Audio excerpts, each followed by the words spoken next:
Hello friends, ঝর্ণার শখের ছাদ বাগানে আপনাদেরকে স্বাগত। আজকে আমি চলে এসেছি ছাদে কুমড়োর ডাঁটা তুলতে। এই গাছটাতে প্রচুর স্ত্রী ফুল হয়েছে, কিন্তু পুরুষ ফুল নেই, আর পলিনেশনও করানো যাচ্ছে না। সেই জন্য ভাবলাম কিছুটা আগা কেটে খেয়ে নিই।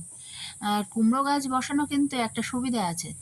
এর সুবিধাটা হলো কুমড়ো গাছে যদি কুমড়ো না হয়, কিন্তু আগা পাতা খেতে কিন্তু খুব ভালো লাগে। এই গাছটাতে কিন্তু আমি কোনো মাচা দেইনি। কোথায় উঠেছে জানেন এই গাছটা? ওই শীতকালে আমার এখানে একটা টমেটো গাছ আর দুটো বেগুন গাছ ছিল। তো সেই বেগুন গাছ আর টমেটো গাছের উপরে উঠে ওদেরকে একদম ঢেকে দিয়েছে। গাছটা কিন্তু দেখতে দেখতে কিছুদিনের মধ্যেই খুব সুন্দর হয়ে উঠেছে। আগে আমাদের একটা 500 লিটারের জলের ট্যাঙ্কি ছিল। সেই জলের ট্যাঙ্কিটা আমফান ঝড়ে ছাদ থেকে পড়ে গিয়ে ফেটে গেছিল। ওই ট্যাঙ্কিটাকে আমি মাঝখান থেকে কেটে দুটো ভাগে ভাগ করে ছাদে নিয়ে এসেছি গাছ লাগানোর জন্য। তো একটা ভাগে আমি গোবর সার দিয়ে আর কিচেন ওয়েস্ট, গার্ডেন ওয়েস্ট দিয়ে কিছুটা মাটি দিয়ে এই গাছগুলো বসিয়েছি। সেই জন্য গাছের চেহারা দেখেছেন কত সুন্দর হয়েছে। আর গাছের প্রতিটা আগায় স্ত্রী ফুল রয়েছে। তো কিছু কিছু আগা যদি কেটে নেওয়া যায়, পাশ দিয়ে আবার ডগা বেরোবে, তখন যদি কিছু পুরুষ ফুল হয় তাহলে আমি পলিনেশন করিয়ে দিতে পারবো, আর কিছু কুমড়ো হতেও পারে। এখন দেখা যাক কি হয়। কুমড়োর চিন্তা পড়ে, আগে আগা পাতা তো খেয়ে নিই। আর এদিকে দেখুন আমার ছাদে শীতের সবজি আছে। এখানে আমার 3টে বিট আছে। বিটগুলো বর্ষায় যদি নষ্ট হয়ে যায় সেই ভয়ে আমি এখনই তুলে নিচ্ছি।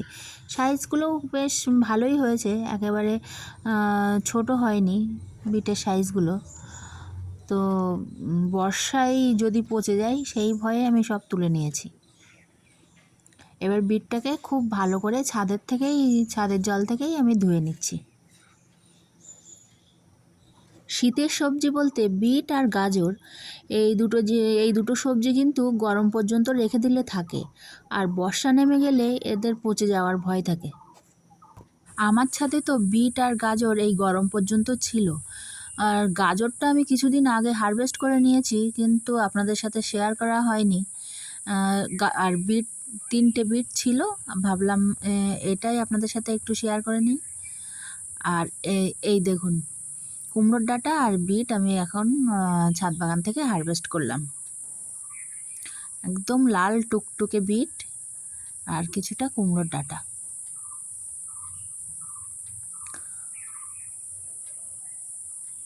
আর এদিকে দেখুন আজকে একটু ঝড় হয়েছিল, ঝড়ে আমার এই লঙ্কা গাছটা ভেঙে গেছে। লঙ্কা গাছের দুটো ডাল ভেঙে গেছে। সব গাছে কিন্তু ফুল আসছিল। আর ঝড় বৃষ্টি হওয়ার কারণে ছাদের অবস্থা দেখুন, জল জমে পাতা লতা পড়ে কি অবস্থা। তো ঝড় বৃষ্টির পরে আমার যা কাজ আমি সেটাই করে নিচ্ছি। ছাদটাকে ঝাড় দিয়ে আমি পরিষ্কার করে নিচ্ছি। ছাদে শুধু গাছ লাগালে হবে না, গাছ লাগানোর পেছনেও কিন্তু প্রচুর খাটনি। তবে আমার এই খাটনি খাটতে একেবারে খারাপও লাগে না, বেশ ভালোই লাগে। যেহেতু আমি এই গাছ লাগাতে ভালোবাসি, তাই আমি গাছের পেছনে খাটতেও ভালোবাসি। আর এদিকে দেখুন কিছুটা ভুট্টা গাছ, ভুট্টা গাছগুলো কিন্তু খুব সুন্দর বড় হয়েছে। আর এদিকে দেখুন একটা পুঁইশাক গাছ কি সুন্দর বড় হয়েছে। এর থেকে এই আগা কেটে নেব আমি, কিন্তু আজকে আর নেব না। কি মোটা মোটা হয়েছে পুঁইশাক গাছটা।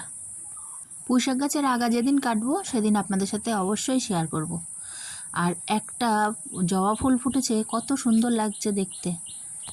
আর এখানে দেখুন আমার গোলাপ ফুল গাছটা দিন দিন কত বড় হচ্ছে, অনেক বড় হচ্ছে, একদম চাল ছুঁই ছুঁই।